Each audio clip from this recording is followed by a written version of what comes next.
सुन गिरिजा हरि चरित सुहाए। सुन गिरजा हरि चरित सुहाए, विपुल विशद निगमागम गाए।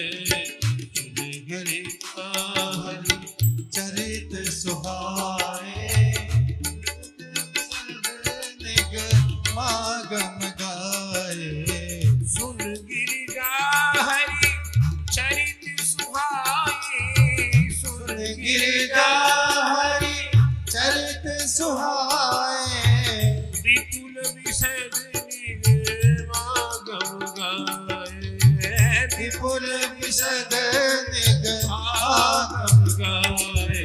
सुन हरि गिरजा चरित सुहाए, विपुल विशद निगमागम गाए। विपुल विशद निगमागम गाए। रच महेश निज मानस राखा, रच महेश निज मानस राखा। मानस राखा। रच महेश निज मानस राखा, पाई सुसमय शिवा संघाता, पाई सुसमय शिवा संघाता। सुन गिरजा चरित सुहाए, विपुल विशद निगमागम गाए। पार्वती कहने लगी हम तो आपसे सुनेंगे और आप ही भेद खोल दीजिए। तो भगवान ने कहा कि बस भेद यही है कि जितनी कथाएं हैं वो पहले मैं लिख चुका हूं, मैंने ही लिखी हैं, मैंने ही कही हैं। मेरे डमरू से ही अक्षर निकले हैं, मुझसे ही विद्याएं निकली हैं। जितनी विद्याएं भोले बाबा ने कहा वो मुझसे ही निकली हैं, मैं ही उनका उद्गाता हूं। मैं उद्गाता इसका अर्थ है मैं पहले गा चुका, मैं पहले लिख चुका हूं, मैं पहले बता चुका हूं। ये सब बाद में कही है लोगों ने, ये सब कुछ मैं पहले कर चुका हूं। वो सारे पुराण मुझसे निकले हैं, सारे ग्रंथ मुझसे निकले हैं, विद्या मुझसे निकली है, अक्षर सब मेरे से ही प्रकट हुए हैं। जितनी विद्याएं उनका स्वामी मैं ही हूं। विपुल विशद निगमागम गाए, मेरे द्वारा कही गई चीजें ही गाई जा रही हैं। ये बहुत पहले मैं लिख चुका है इसे। यही फिर वाल्मीकि रामायण बनकर आई है और यही फिर रामचरित मानस बनकर आई है। वेद मद शोध शोध शोध के पुराने सभी संत और संत को भेद को बतावते। तो तुलसीदास जी ने भी लिखा है वो सब पहले मैं लिख चुका। गिरिजा सुनहु राम कै लीला, सुरहित धनुज विमोहन सीला। भगवान वेद सार सुनाने लगे, प्रश्न करने लगी। पार्वती ने कहा कि राम कैसे धरती पर आए, ये पूरी कथाएं न सुनाकर मुझे तो वो उतना सा प्रसंग बता दीजिए। ये सारी कथाओं में से एक प्रसंग सुना दीजिए, बस एक।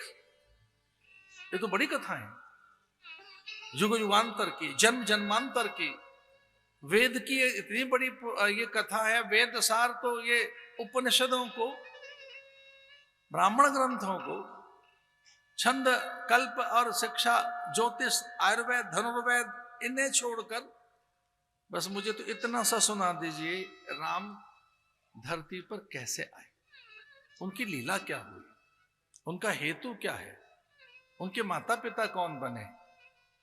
इतनी सी एक छोटी सी जिज्ञासा पार्वती ने रखी।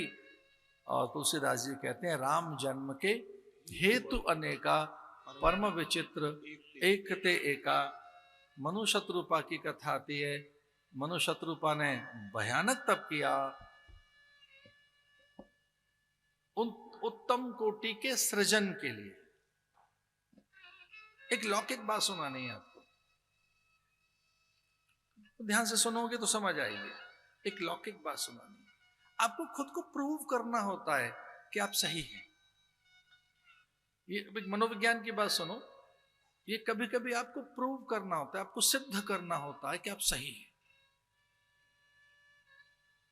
आप असफल नहीं हैं, आप जीत गए।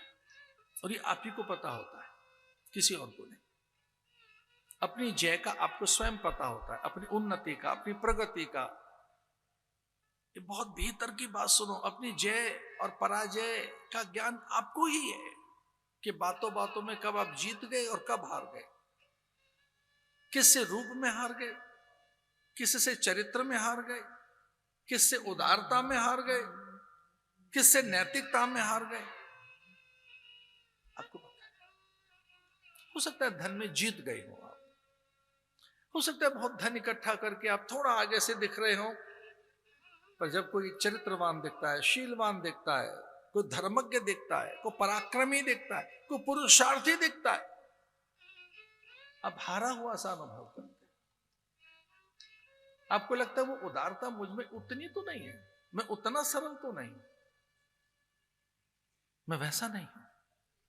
तो कभी जब वो नहीं आप बन पाते, मनोविज्ञान सुना रहा हूं मैं आपको, जब वो नहीं बन पाते तो अपने संतानों में उसे देखना चाहते हैं, वो जय, उस तरह का पराक्रम, वैसा सत्य, उतनी ऊंचाइयां। तो अब जो नहीं हो सके हो वो अपने संतानों में देखना चाहते हो, अपने पुत्र और पुत्री में देखना चाहते हो। वो सदाचार जो आप में नहीं था आप अपनी बेटी में देखना चाहते हैं। वो पराक्रम, पुरुषार्थ, शौर्य जो आप में नहीं था वो पुत्र में देखना चाहते हैं। वो उदारता मूलतः अब वो होना चाहते हैं, यानी पूर्ण। अब वो होना चाहते हैं माने समर्थ। अब वो होना चाहते हैं माने जिसमें कोई अभाव नहीं। वो अभाव बिना विद्या के पूरा नहीं होगा, वो अभाव बिना ज्ञान के पूरा नहीं होगा, वो अभाव बिना ईश्वर की प्राप्ति के पूरा नहीं होगा। आप कंप्लीट कभी, आप पूर्ण कभी नहीं हो सकते। आप पूर्ण तभी हो सकते हैं जब परमात्मा की प्राप्ति हो, अन्यथा तो आप अधूरे हैं।